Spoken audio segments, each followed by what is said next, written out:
नमस्कार, स्वागत है आप सभी का जनसत्य न्यूज पर। मैं हूं आपके साथ अनु सिंह। अभी तक की बड़ी खबरों से आपको जल्दी से रूबरू कराएंगे। कानपुर के बिकरू गांव में सीओ समेत 8 पुलिस वालों की हत्या करने वाला गैंगस्टर विकास दुबे शुक्रवार सुबह एनकाउंटर में मारा गया है। यूपी एसटीएफ की टीम ने उसे उज्जैन से कानपुर वो ले जा रही थी, लेकिन इसी बीच शहर से 17 किलोमीटर पहले ही बर्रा थाना क्षेत्र में सुबह 6:30 बजे काफिले की एक कार पलटी। विकास उसी गाड़ी में बैठा था और हादसे के बाद उसने पुलिस टीम से पिस्टल छीनकर हमला करने की कोशिश की। जवाबी कार्रवाई में वो बुरी तरह से जख्मी हुआ और उसे सीने और कमर में 2 जगह गोलियां लगी। बाद में उसे अस्पताल में भर्ती कराया गया, लेकिन सुबह 7:55 पर उसे मृत घोषित कर दिया गया। इससे पहले बुधवार देर रात ही विकास दुबे के एक और करीबी प्रभात मिश्रा को मार गिराया गया था। प्रभात को पुलिस ने बुधवार को फरीदाबाद से गिरफ्तार किया था। यूपी पुलिस उसे ट्रांजिट रिमांड पर कानपुर ले जा रही थी कि रास्ते में ही प्रभात ने भागने की कोशिश की। उसने पुलिस की पिस्टल छीनकर फायरिंग कर दी। पुलिस की जवाबी कार्रवाई में प्रभात भी मारा गया।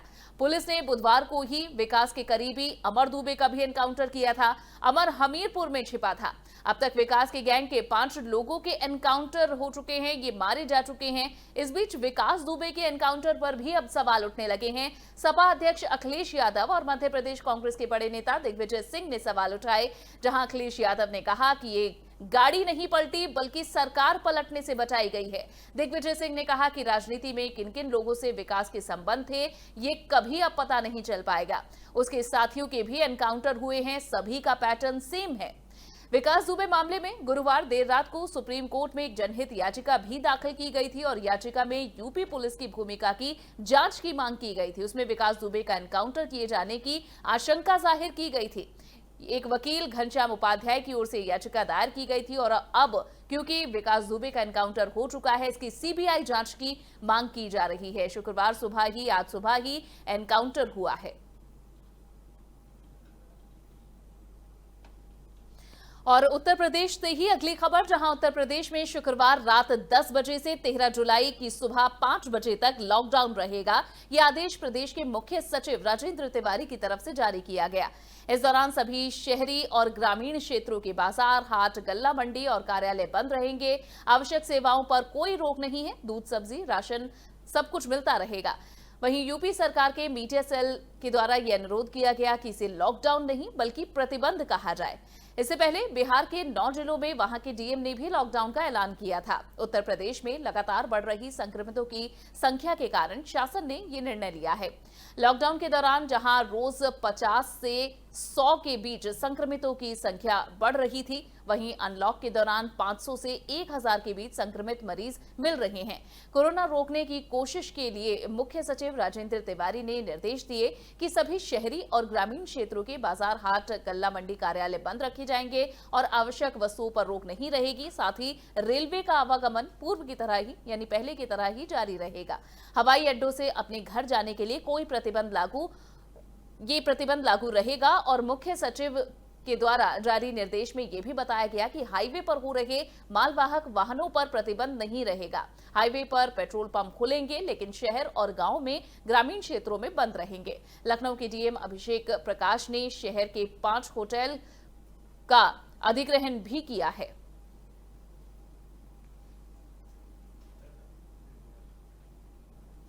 और यूपी के बाद पूरे देश में कोरोना संक्रमितों का क्या है हाल, ये भी आपको बता देते हैं। देश में कोरोना संक्रमितों की संख्या 7 लाख से बढ़ चुकी है, जहां 7,94,842 अब हो चुकी है और ये आंकड़े खुद covid19india.org के मुताबिक जारी किए गए हैं, उनकी द्वारा जारी किए गए हैं। उधर देश में अब तक 43% मौतें ऐसे मरीजों की हुई हैं जिनकी उम्र 30 से 59 साल के बीच है। केंद्रीय स्वास्थ्य मंत्रालय के मुताबिक 30 से 44 साल की उम्र के 11% मरीजों ने दम तोड़ा है। इस बीमारी ने सबसे ज्यादा 60 साल की उम्र के लोगों को प्रभावित किया है और ऐसे 53% मरीज हैं। अभी तक देश में 21,000 623 लोगों की मौत हो चुकी है। केंद्रीय स्वास्थ्य मंत्रालय ने शुक्रवार को सुबह अपने ये आंकड़े जारी किए हैं और इसके मुताबिक पिछले 24 घंटे में 26,506 मामले नए सामने आए हैं। वहीं 475 लोगों की मौत हुई है। इसके बाद देश में संक्रमितों की अब कुल संख्या 7,93,802 हो चुकी है। इनमें से 2,76,685 एक्टिव केसेस हैं। 4,95,513 लोग ठीक हो चुके हैं। उधर अब तक 21,604 लोगों की मौत हुई है। महाराष्ट्र में जेल विभाग ने बताया है कि जहां अब तक 596 कैदी और 167 जेल कर्मचारी पॉजिटिव पाए गए हैं। सबसे ज्यादा संक्रमित मामले नागपुर केंद्रीय जेल के सामने आए हैं, जहां 219 कैदी और 57 स्टाफ संक्रमित है।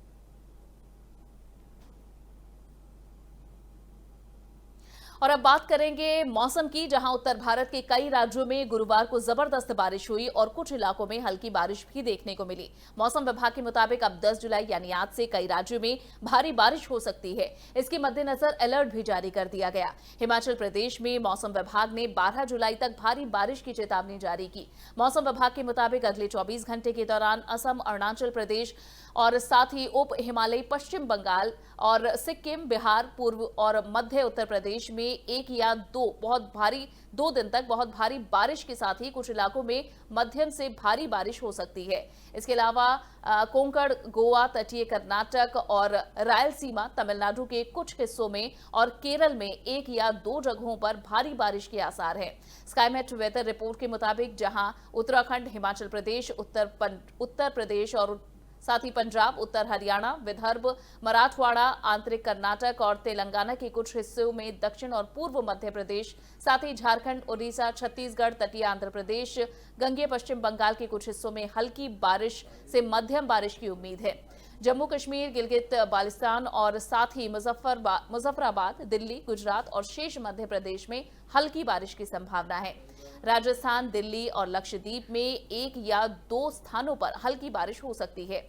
असम में 12 जिलों में जहां लोग बाढ़ से प्रभावित हुए हैं, गुरुवार को ही बाढ़ से प्रभावित लोगों की संख्या बढ़कर 1,82,583 हो गई।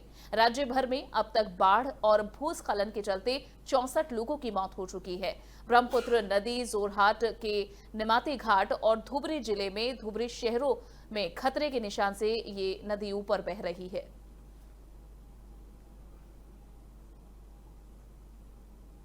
और इसी के साथ खबरों में फिलहाल के लिए बस इतना ही, लेकिन पूरे दिन की खबरों से भी आपको अपडेट रखते रहेंगे। फिलहाल के लिए बस इतना ही। इस वीडियो को लाइक करें, शेयर करें, चैनल को सब्सक्राइब करना ना भूलें।